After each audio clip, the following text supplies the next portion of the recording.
আধুনিক জীবন নিয়ে ভাবলে প্রায় একটা অদ্ভুত দৃশ্য আমার মাথায় আসে। ধরুন, আমরা সবাই একটা বিশাল অন্তহীন ট্রেডমিলের ওপর দৌড়াচ্ছি। স্পিড ক্রমশ বাড়ছে। হ্যাঁ, আর আমরা ঘামছি, হাঁপাচ্ছি। একদম। ফিটনেস ট্র্যাকারে প্রতিদিন কত ক্যালোরি পুড়ল তার নিখুঁত হিসাব রাখছি। কে কার চেয়ে জোরে দৌড়াচ্ছে, কার জুতোটা বেশি দামি, তা নিয়ে আর চোখে একটা নীরব প্রতিযোগিতাও চলছে। মানে একটা ইঁদুর দৌড় আর কি। ঠিক তাই। কিন্তু যদি একবারের জন্য মাথাটা তুলে তাকাই, দেখব আমরা আসলে 1 ইঞ্চিও সামনে এগোইনি। আমরা শুধু ছুটেই চলেছি, কিন্তু গন্তব্যটা যে কোথায় তা আমরা কেউই জানি না। আজকের এই গভীরে অনুসন্ধানে আমরা এমন একটি বিষয় নিয়ে কথা বলবো, যা এই দৌড়ের মাঝখানে একটা বিশাল লাল রঙের পজ বাটন বা থামার বোতাম চেপে দেয়। ওহ, এটা ভীষণ দরকারি একটা বিষয়। হ্যাঁ, আমাদের আজকের আলোচনার কেন্দ্রে রয়েছে মিচ অ্যালবামের লেখা টিউজডেজ উইথ মরি। তবে এটি কেবল একটি স্মৃতিকথা নয়, এটি এমন একজন মানুষের জীবনের শেষ দিনগুলোর দলিল, যিনি তার এই ট্রেডমিলের দৌড় থামানোর জন্য চরম একটা মূল্য চুকিয়েছিলেন। মরি শোয়ার্জ, তাই তো? হ্যাঁ, প্রফেসর মরিস শোয়ার্জ, যিনি একটি মরণ ব্যাধিতে আক্রান্ত ছিলেন। এই মৃতপ্রায় প্রফেসরের কাছ থেকে পাওয়া জীবনের সবচেয়ে মৌলিক এবং শক্তিশালী শিক্ষাগুলোই আমরা আজ বিশ্লেষণ করব, বোঝার চেষ্টা করব কেন জীবনের শেষ প্রান্তে না পৌঁছানো পর্যন্ত আমরা অগ্রাধিকারগুলো ঠিক করতে পারি না। ট্রেডমিলের এই উপমাটা আসলে আমাদের বর্তমান অবস্থার একটা নিখুঁত চিত্র। আমরা তথ্যের মহাসাগরে ভাসছি, হয়তো জানি পৃথিবীর অন্য প্রান্তে স্টকের দাম কতটা পড়ল বা সোশ্যাল মিডিয়ায় কার কটা লাইক পড়ল। একদম। কিন্তু দিনের শেষে আমাদের নিজেদের জীবনের একেবারে মৌলিক বিষয়গুলো আমরা বেমালুম ভুলে যাই। মানে এই আলোচনাটা এত বেশি প্রাসঙ্গিক কারণ এটি কোনো কাল্পনিক বা মোটিভেশনাল উপাখ্যান নয়। এটা একটা বাস্তব ঘটনা। ঠিক, এটি একজন রক্তমাংসের মানুষের গল্প, যিনি আক্ষরিক অর্থেই মৃত্যুর জন্য প্রহর গুনছেন। এই ধরনের বাস্তব অভিজ্ঞতা আমাদের আবার শেকড়ে ফিরতে বাধ্য করে। এটি আমাদের চোখের সামনে একটা আয়না ধরে আর প্রশ্ন করে, আমরা যে জিনিসের পেছনে ছুটছি তার কি আদৌ কোনো মূল্য আছে? এই আয়না ধরার কাজটা কিভাবে শুরু হলো তার প্রেক্ষাপটটা কিন্তু বেশ নাটকীয়। লেখক মিচ অ্যালবাম, যিনি পেশায় একজন অত্যন্ত ব্যস্ত স্পোর্টস জার্নালিস্ট ছিলেন, তিনি একদিন টিভিতে তার প্রাক্তন কলেজ প্রফেসর মরি শোয়ার্জকে দেখতে পান। আচ্ছা। মিচ জানতে পারেন যে তার প্রিয় প্রফেসর ALS বা অ্যামায়োট্রপিক ল্যাটারাল স্ক্লেরোসিস নামক একটি মারাত্মক মরণব্যাধিতে আক্রান্ত। এই খবর জানার পর মিচ তার পুরনো প্রফেসরের সাথে দেখা করতে যান। এবং সেখান থেকেই তো তাদের ওই মঙ্গলবারের আড্ডাগুলো শুরু হয়, তাই না? হ্যাঁ, এরপর থেকে প্রতি মঙ্গলবার তাদের দেখা হতে থাকে। জীবনের একেবারে শেষ দিনগুলোতে একটি ঘরের ভেতর বসে জীবনের সবচেয়ে গুরুত্বপূর্ণ পাঠগুলো নিয়ে তাদের এই গভীর আলোচনা শুরু হয়। কিন্তু এই অসুখ তার ভয়াবহতা না বুঝলে আসলে মরির মানসিক অবস্থাটা ঠিক বোঝা যাবে না। একদমই তাই।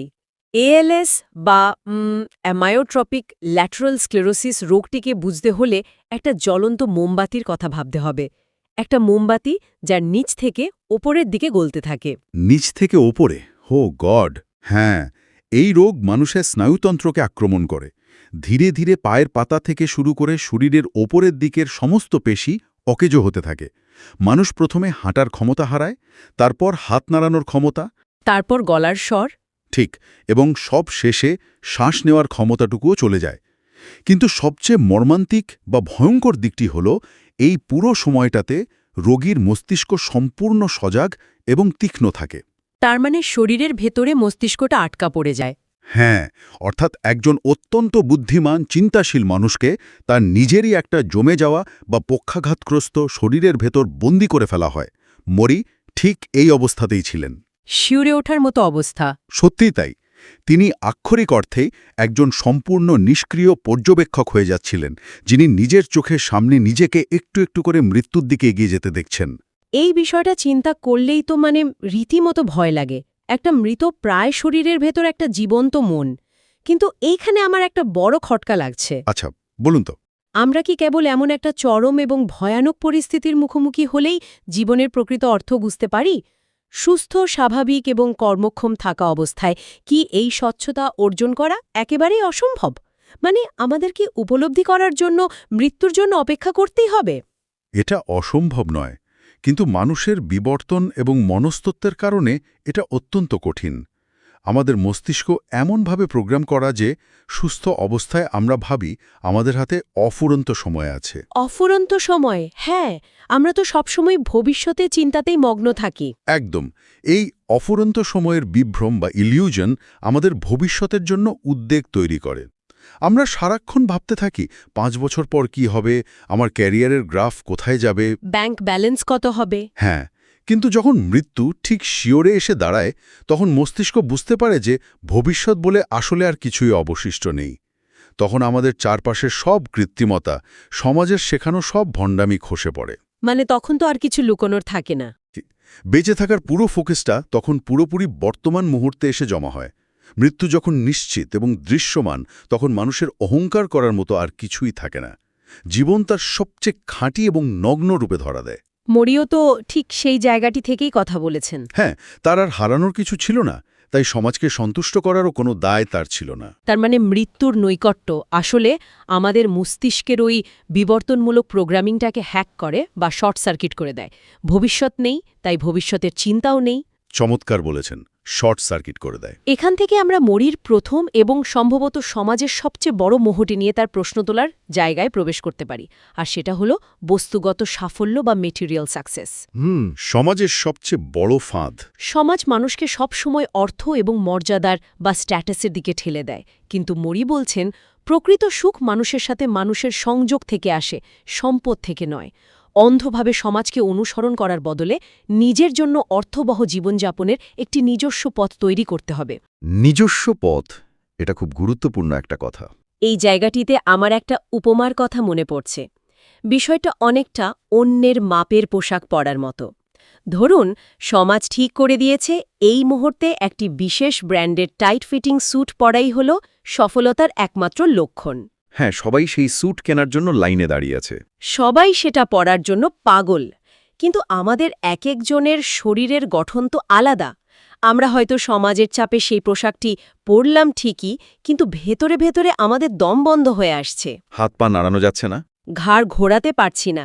কিন্তু সমাজ যেহেতু বলছে এটাই স্মার্টনেস, তাই আমরা হাসি মুখে সেই অস্বস্তিটা সহ্য করে যাচ্ছি। মরি মূলত বলছেন যে সমাজের তৈরি করা এই দম বন্ধ করা পোশাক ছুঁড়ে ফেলে দিয়ে নিজের মাপ অনুযায়ী নিজের পোশাকটি তৈরি করতে। এই পোশাকের উপমাটা দিয়ে আসলে একটা বিশাল মনস্তাত্ত্বিক সত্যকে তুলে আনা হয়েছে। আমরা কেন ওই অস্বস্তিকর পোশাকটা পরি? কারণ আমরা আদিমকাল থেকেই দলবদ্ধ জীব। ওই যে ট্রাইবাল মেন্টালিটি। হ্যাঁ, আমাদের মস্তিষ্কের গভীরে একটা ভয় কাজ করে যে যদি আমরা সমাজের বা দলের নিয়ম না মানি, তবে সমাজ আমাদের একঘরে করে দেবে। আর একঘরে হওয়ার মানে হল মৃত্যু। মানে ওই আদিম যুগে দল থেকে বের করে দেওয়া মানেই তো বন্যপ্রাণীর শিকার হওয়া। ঠিক ধরেছেন। আধুনিক যুগে এই নিয়ম হল স্ট্যাটাস। সমাজ আমাদের বোঝায় যে ব্যাংক ব্যালেন্স, দামি গাড়ি বা বড় পদবি থাকলেই আমরা দলের ভেতর সুরক্ষিত থাকব, সবাই আমাদের সম্মান করবে। আমরা জীবনের একটা বিশাল সময় সেই স্ট্যাটাসের পেছনে ছুটে তা অর্জনও করি। কিন্তু স্ট্যাটাস অর্জন করার পরও তো মানুষের ভেতরকার শূন্যতা কাটে না। চারপাশের অনেক সফল মানুষকে দেখলেই তো সেটা বোঝা যায়, তারা তো সুখী নয়। ঠিক এই জায়গাতেই মরি আঘাত করেছেন। দিন শেষে যখন আমরা ওই স্ট্যাটাসের মোহ থেকে বের হয়ে একা থাকি, তখন এক অদ্ভুত শূন্যতা আমাদের গ্রাস করে। কারণটা খুব সহজ। কারণটা কি? আমরা এমন কিছু মানুষের অনুমোদন পাওয়ার জন্য বা এমন কিছু মানুষের চোখে নিজেদের বড় প্রমাণের জন্য নিজেদের গোটা জীবন ব্যয় করেছি, যাদের হয়তো আমরা চিনিই না বা পরোয়াই করি না। ও, এটা ভীষণ সত্যি একটা কথা। মুরি তাই বলছেন নিজস্ব মূল্যবোধ বা নিজস্ব সাবকালচার তৈরি করার কথা। নিজস্ব মূল্যবোধ তৈরি করা মানে হল সমাজের এই অন্ধ অনুকরণ থেকে মুক্তি পাওয়া। মানে নিজের নিয়ম নিজে তৈরি করা। একদম। যখন কেউ নিজের নিয়ম নিজে তৈরি করবে, তখন কে কি ভাবল বা কে কত মার্কস দিল তার সুখের নিয়ন্ত্রক হতে পারবে না। মরি তার চারপাশে পরিবার, বন্ধু আর ছাত্রদের নিয়ে ভালোবাসার একটা নিজস্ব বলয় তৈরি করেছিলেন। তার কাছে ওটাই ছিল তার সমাজ। নিজের নিয়ম নিজে তৈরি করা কথাটা শুনতে যতটা সহজ, বাস্তবে ঠিক ততটাই কঠিন। কিন্তু এই যে আমরা বললাম অর্থ বা স্ট্যাটাসের পেছনে না ছুটে নিজস্ব মূল্যবোধ তৈরি করতে হবে, তাহলে সেই মূল্যবোধের কেন্দ্রে আসলে কি থাকা উচিত? ভালো প্রশ্ন। যখন আমরা সমাজের দেয়া ওই অস্বস্তিকর স্যুটটা খুলে ফেলব তখন আমরা পড়বটা কি? মরির মতো উত্তরটি হল মানবীয় সম্পর্ক। Human connection. হ্যাঁ, ভালোবাসা হলো সবচেয়ে গুরুত্বপূর্ণ বিষয়। পরিবার, বন্ধুত্ব এবং সহানুভূতিই মূলত জীবনকে অর্থবহ করে তোলে। তিনি একটা জায়গায় খুব সুন্দর করে বলেছেন, love each other or perish. একে অপরকে ভালোবাসো, নয়তো ধ্বংস হয়ে যাও। দারুণ একটা কোট। সেই সাথে আরেকটি অত্যন্ত শক্তিশালী কথা তিনি বলেছেন, আর তা হল ক্ষমা। নিজেকে এবং অন্যদের ক্ষমা করা প্রয়োজন, যাতে অনুশোচনা এড়িয়ে সত্যিকারের স্বাধীনতা ও মানসিক শান্তি পাওয়া যায়।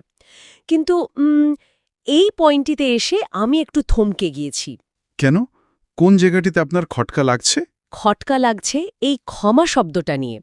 বাস্তব জীবনে যখন আমরা অত্যন্ত কঠিন পরিস্থিতির মুখোমুখি হই, যখন কেউ আমাদের মারাত্মক ক্ষতি করে, তখন কি শুধু ভালোবাসা এবং ক্ষমা দিয়েই সবকিছু সম্ভব? আচ্ছা, সবাইকে মাফ করে দিতে হবে, এটা কি খুব বেশি আদর্শবাদী বা অবাস্তব শোনাচ্ছে না? বিশেষ করে নিজেকে ক্ষমা করার বিষয়টা। পরিবারকে সময় না দিয়ে শুধু ক্যারিয়ারের পেছনে ছুটেছি, আর জীবনের শেষ প্রান্তে এসে নিজেকে বললাম, যাই হোক, আমি নিজেকে ক্ষমা করে দিলাম। এটা কি আসলে নিজের দায়িত্ব বা জবাবদিহিতা থেকে পালানোর একটা শর্টকাট রাস্তা নয়? আপনার এই প্রশ্নটা অত্যন্ত যৌক্তিক এবং অনেকেই ঠিক এই জায়গাটিতে হোঁচট খান। আমরা প্রায় ক্ষমা শব্দটিকে দুর্বলতা বা অন্যায়কে মেনে নেওয়া হিসাবে ধরে নেই। ঠিক তাই। কিন্তু মোরেই যখন ক্ষমার কথা বলছেন, তিনি সম্পূর্ণ ভিন্ন একটি মনস্তাত্ত্বিক মেকানিজমের কথা বলছেন। অন্যকে বা নিজেকে ক্ষমা করার মানে এই নয় যে আপনি যে ভুলগুলো করেছেন বা অন্যরা আপনার সাথে যে অন্যায় করেছে সেটা জাদুমন্ত্রে ঠিক হয়ে যাবে। তাহলে বিষয়টা আসলে কি? বিষয়টা বুঝতে হলে একটা আধুনিক উপমা দেওয়া যেতে পারে। ধরুন, আমাদের মনটা হলো একটা স্মার্টফোন। ওকে, স্মার্টফোন। রাগ, ক্ষোভ বা অনুশোচনা হলো সেই ফোনে চলা ভারী, অপ্রয়োজনীয় কিছু ব্যাকগ্রাউন্ড অ্যাপ। আমরা যখন কারো প্রতি তীব্র ক্ষোভ পুষে রাখি বা নিজের অতীতের ভুলের জন্য নিজেকে সারাক্ষণ দংশন করতে থাকি, তখন এই ব্যাকগ্রাউন্ড অ্যাপগুলো আমাদের ফোনের ব্যাটারি, মানে আমাদের মানসিক শক্তি। হ্যাঁ, আমাদের মানসিক শক্তি সম্পূর্ণ শুষে নেয়। আচ্ছা, তার মানে এই ব্যাকগ্রাউন্ড অ্যাপগুলো চলতে থাকলে আমাদের আর অন্য কোনো কাজ করার মতো চার্জ অবশিষ্ট থাকে না? একদম তাই। যখন আপনার পুরো মানসিক ব্যাটারি রাগ আর অনুশোচনা দিয়ে শেষ হয়ে যাচ্ছে, তখন বর্তমান মুহূর্তকে উপভোগ করার জন্য বা কাউকে ভালোবাসার জন্য আপনার ভেতরে কোনো শক্তি অবশিষ্ট থাকে না। ওহ, বুঝতে পেরেছি। মুরি বলছেন, ক্ষোভ পুষে রাখা বা নিজেকে কাঠগড়ায় দাঁড় করিয়ে রাখাটা কোনো কাজের কথা নয়। অন্যকে ক্ষমা করার চেয়ে নিজেকে ক্ষমা করা অনেক বেশি কঠিন। হ্যাঁ, আমরা তো নিজেদের সবচেয়ে বড় সমালোচক। তিনি বুঝতে পেরেছিলেন যে যা হয়ে গেছে তা আর বদলানো যাবে না। নিজেকে ক্ষমা না করলে আমরা কখনোই বর্তমানের সৌন্দর্যটা দেখতে পাবো না। তার মানে নিজেকে ক্ষমা করাটা ওই ব্যাকগ্রাউন্ড অ্যাপগুলো বন্ধ করে দেওয়ার মতো? হ্যাঁ, নিজেকে ক্ষমা করার মাধ্যমেই মানুষ অনুশোচনার এই শৃঙ্খল থেকে সত্যিকারের স্বাধীনতা অর্জন করে। ওই ব্যাকগ্রাউন্ড অ্যাপগুলো ফোর্স অফ করে দিলেই কেবল বর্তমান মুহূর্তের মানুষগুলোকে ভালোবাসার জন্য যথেষ্ট ব্যাটারি বা জায়গা তৈরি হয়। অসাধারণ একটা ব্যাখ্যা। তার মানে ক্ষমা করাটা অন্যের জন্য কোনো উপহার নয়, এটা সম্পূর্ণ নিজের বাঁচার জন্য একটা প্রয়োজন। নিজের ফোনের ব্যাটারি বাঁচানোর জন্য অপ্রয়োজনীয় অ্যাপ বন্ধ করে দেওয়া। একদম, নিজের শান্তির জন্যই এটা করা দরকার। আর এই সব কিছু, এই বস্তুগত মোহ ত্যাগ করা, নিজস্ব মূল্যবোধ তৈরি করা, ভালোবাসা এবং ক্ষমার ব্যাকগ্রাউন্ড অ্যাপ থিওরি, এই সমস্ত শিক্ষাগুলো পূর্ণতা পায় মুরির সবচেয়ে কঠিন এবং সম্ভবত সবচেয়ে গভীর দর্শনের মাধ্যমে। মৃত্যুকে মেনে নেওয়ার দর্শন। হ্যাঁ, মৃত্যুকে স্বাভাবিক হিসেবে মেনে নেওয়া। আমাদের এই আলোচনার এটি চূড়ান্ত বাঁক বা ক্লাইম্যাক্স। মৃত্যুর অনিবার্যতা মেনে নিলে জীবনকে নাকি আরও পূর্ণাঙ্গভাবে বাঁচা যায় এবং প্রতিটি মুহূর্তের মূল্যায়ন করা সম্ভব হয়। এটা সত্যি খুব গভীর একটা বিষয়। জীবনের মূল বার্তা হল, জীবন কোনো অর্জন বা সম্পদের হিসাব নয়, এটি সম্পর্ক, দয়া এবং উদ্দেশ্য খুঁজে পাওয়ার গল্প। মরি দেখিয়েছেন কিভাবে মৃত্যুর সামনে দাঁড়িয়েও মর্যাদা বা আত্মসম্মান বজায় রাখা যায়। এখানে একটা ব্যাপার খুব খেয়াল করার মতো। কি সেটা? আমাদের সমাজে মৃত্যুকে সবসময় একটি ভীতিকর বিষয় বা আলোচনার অযোগ্য বিষয় হিসেবে দেখা হয়। আমরা মৃত্যুকে লুকিয়ে রাখতে চাই। কেউ মারা গেলে আমরা ফিসফিস করে কথা বলি। হ্যাঁ, যেন মৃত্যু একটা ট্যাবু। কিন্তু মরি মৃত্যুকে বসার ঘরে এনে বসিয়েছেন। মৃত্যুকে তিনি কোনো দেয়াল হিসেবে দেখেননি, বরং এটিকে তিনি জীবনের একটি লেন্স বা আয়না হিসেবে ব্যবহার করেছেন। ঠিক বলেছেন। সমাজ আমাদের শেখায় মৃত্যুকে জীবনের বিপরীত একটি অবস্থা বলে মনে করতে। কিন্তু মরি বলছেন, once you learn how to die, you learn how to live. অর্থাৎ যখন কেউ মরতে শেখে তখন সে আসলে বাঁচতে শেখে। মরতে শিখলে বাঁচতে শেখে। হ্যাঁ, আমরা যদি বৃহত্তর প্রেক্ষাপটের সাথে এটিকে যুক্ত করি, তবে দেখব যে মৃত্যুকে মেনে নেওয়ার মানে কোনোভাবেই হাল ছেড়ে দেওয়া বা হতাশায় ডুবে যাওয়া নয়। এটা এক ধরনের জাগরণ। জাগরণ। হ্যাঁ, যখন প্রতিদিন সকালে উঠে আমরা এটা স্বীকার করব যে আজকের দিনটি আমার শেষ দিন হতে পারে, তখন আমাদের দৃষ্টিভঙ্গি জাদুকরীভাবে বদলে যাবে। দৃষ্টিভঙ্গি বদলানোর এই মেকানিজমটা আসলে কিভাবে কাজ করে, মানে প্র্যাকটিক্যালি এটা কেমন? এটা খুব সাধারণ একটা হিসাব। মৃত্যুর সচেতনতা আমাদের মস্তিষ্কের ফিল্টারগুলোকে পরিষ্কার করে দেয়। আচ্ছা। তখন ওই যে প্রতিদিনকার ছোটখাটো বিরক্তি, ট্রাফিকে আটকে থাকা, অফিসে বসের কটু কথা, সোশ্যাল মিডিয়ায় কে কি বলল, বা ছোটখাটো অপমানগুলো, এগুলো আমাদের কাছে একেবারে অর্থহীন বা হাস্যকর মনে হবে। কারণ মৃত্যুর সামনে এগুলো কিছুই না। একদম, কারণ মৃত্যুর বিশালত্বের সামনে এই সমস্যাগুলো একেবারেই তুচ্ছ। মানুষ তখন সেই বিষয়গুলোতেই মনোযোগ দেবে যা আসলেই গুরুত্বপূর্ণ। হয়তো নীল আকাশের দিকে তাকিয়ে থাকার আনন্দ, প্রিয়জনের মুখের হাসি, বা এক কাপ গরম চায়ের স্বাদ। ওয়াও, ছোট্ট ছোট্ট জিনিসগুলোর মধ্যে আনন্দ খুঁজে পাওয়া। হ্যাঁ, অর্থাৎ মৃত্যুকে স্বীকার করার মানে হল বেঁচে থাকার প্রতিটি মুহূর্তকে, প্রতিটি নিঃশ্বাসকে আরও গভীরভাবে, আরও তীব্রভাবে অনুভব করা। মরি তার পক্ষাঘাতগ্রস্ত শরীরে বসেও একটা ছোট্ট জানলা দিয়ে বাইরের গাছ আর আলো দেখে যে আনন্দ পেতেন, আমরা সম্পূর্ণ সুস্থ শরীরে পৃথিবীর নানা প্রান্তে ঘুরেও সেই আনন্দ পাই না। কারণ আমাদের মৃত্যুর সেই ফিল্টারটা নেই। আমরা ভাবি আমাদের হাতে অফুরন্ত সময়। ঠিক তাই। তার মানে মৃত্যুর সচেতনতা আসলে জীবনকে ছোট করে না, বরং জীবনকে আরও জীবন্ত এবং গভীর করে তোলে। কি অদ্ভুত এবং সুন্দর একটি প্যারাডক্স! আমরা আমাদের এই গভীরে অনুসন্ধানের একেবারে শেষ পর্যায়ে চলে এসেছি। সময়টা খুব দ্রুত কেটে গেল। সত্যি, আজকের এই দীর্ঘ আলোচনার মূল সুরটি যদি আমরা সারসংক্ষেপ করি, তবে বলতে হয় যে টিউজডেজ উইথ মরি কেবল একটি বইয়ের পাতার মধ্যে সীমাবদ্ধ কিছু শব্দ নয়। এটি আমাদের প্রতিদিনের জীবনযাপনের জন্য একটি অত্যন্ত শক্তিশালী ম্যানুয়াল বা নির্দেশিকা। একটা গাইড বুক বলতে পারেন। হ্যাঁ, একজন প্রফেসরের মৃত্যুর বিছানা থেকে দেওয়া এই সহজ অথচ গভীর আবেগপূর্ণ শিক্ষাগুলো আমাদের জীবনের অগ্রাধিকারগুলো নিয়ে নতুন করে ভাবতে বাধ্য করে। এটি আমাদের ওই ট্রেডমিলের উপর দৌড়াতে দৌড়াতেই হঠাৎ করে একটা বিশাল ঝাঁকুনি দেয়। এবং ঠিক এই কারণেই এই আলোচনাটি আধুনিক মানুষের জন্য এতটা জরুরি। আমরা সবাই প্রতিদিনকার জীবনের অসম্ভব ব্যস্ততার মাঝে সফলতার ইঁদুর দৌড়ে হারিয়ে যাচ্ছি। এই আলোচনাটি আমাদের জন্য একটি সতর্ক বার্তা বা অ্যালার্ম বেল হিসেবে কাজ করে। হ্যাঁ, অ্যালার্ম বেল। এটি আমাদের মনে করিয়ে দেয় যে জীবনের এই অন্তহীন প্রতিযোগিতায় আমরা যেন এমন কিছু না হারিয়ে ফেলি যা আসলেই অমূল্য, যেমন আমাদের পরিবার, আমাদের প্রকৃত বন্ধু, মানুষের প্রতি মানুষের সহানুভূতি এবং সর্বোপরি নিজের মানসিক শান্তি। স্ট্যাটাস আর ব্যাংক ব্যালেন্সের হিসাব মেলাতে গিয়ে আমরা যেন জীবন নামক এই সুন্দর উপহারটির আসল উদ্দেশ্যটাই ভুলে না যাই। খুব সুন্দর করে পুরো বিষয়টা তুলে ধরেছেন। আমাদের সবসময় মনে রাখতে হবে যে আমরা যে ট্রেডমিলটার উপর এত অহংকার নিয়ে দৌড়াচ্ছি তা একদিন হঠাৎ করেই থেমে যাবে। নিশ্চিতভাবেই থামবে। আর তখন আমরা পেছনে ফিরে কি দেখতে চাই? কেবল ঘাম, ক্লান্তি আর না পাওয়া স্ট্যাটাসের আক্ষেপ, নাকি এমন কিছু মুহূর্ত যেখানে আমরা সত্যি ভালোবেসেছিলাম, সত্যি বেঁচেছিলাম? এই গভীরে অনুসন্ধান শেষ করার আগে একটি অত্যন্ত গভীর এবং চিন্তায় ফেলে দেওয়ার মতো প্রশ্ন রেখে যেতে চাই সবার জন্য। প্রশ্নটা কি? একটু ভাবুন তো, যদি আজই আমাদের জীবনের শেষ মঙ্গলবার হতো, তবে এই মুহূর্তে সমাজের ঠিক কোন নিয়মটি, কোন প্রতিযোগিতাটি আমাদের কাছে মুহূর্তের মধ্যে সম্পূর্ণ অর্থহীন বা হাস্যকর মনে হতো? দারুণ একটা চিন্তার বিষয়। আর আমাদের নিজেদের মনের ভিতরে চলা ক্ষোভের কোনো ব্যাকগ্রাউন্ড অ্যাপটি আজই এই মুহূর্তেই আনইনস্টল করে দেওয়া প্রয়োজন। প্রথম কোন মানুষটিকে, সে অন্য কেউ হোক বা আমরা নিজেই হই, আজই ক্ষমা করে দেওয়া দরকার। ট্রেডমিলটা একটু থামান, একটা গভীর শ্বাস নিন এবং এই প্রশ্নগুলোর উত্তর নিজের ভেতরে খোঁজার চেষ্টা করুন, কারণ হয়তো এই উত্তরগুলোর ভেতরেই লুকিয়ে আছে আপনার আসল জীবন।